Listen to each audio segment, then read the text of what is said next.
have here two of the foremost fiddlers in the Pacific Northwest who have studied and learned from the indigenous fiddlers of this region.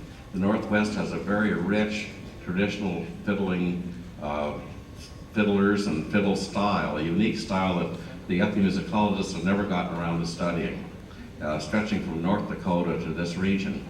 Now fiddlers, at least real fiddlers, learn fiddle tunes from other fiddlers who've learned them from other fiddlers and passed them down to the generations. So we have Stuart Williams and of course Vivian, who've probably done more than anybody else in this region to actually learn tunes from fiddlers indigenous to this region, people who came out here starting with the Oregon Trail, actually with Lewis and Clark, the Oregon Trail, and then came from a lot of different countries, came directly here, some of them from Scandinavia, some of them didn't even come through North Dakota that came from there. So this region has probably the most eclectic mix of fiddle tunes of any region in the United States. And of course fiddlers that learn tunes learn them how they learn them. And they may be learning them from somebody who remembers hearing it at a dance and goes back home and tries to figure out how it goes, and they play it, and they may even give it a name because they don't know the name.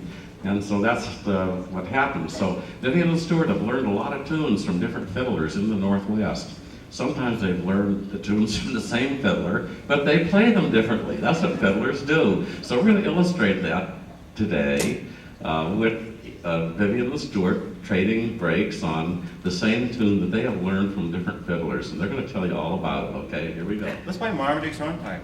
Yeah. That's the Missouri national anthem, isn't it? I believe so, named for Governor Marmaduke during the Civil War.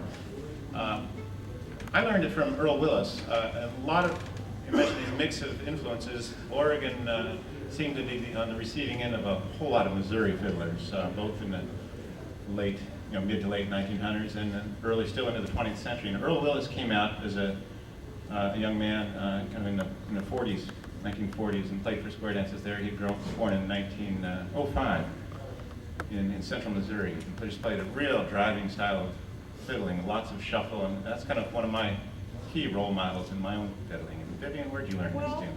This is another one of those tunes that was in the air everywhere for years and years, but I finally got around to learning it from a bluegrass mandolin player named Barry Brower. How about that? Spooky. Yeah, way spooky. There you go, Marmaduke's.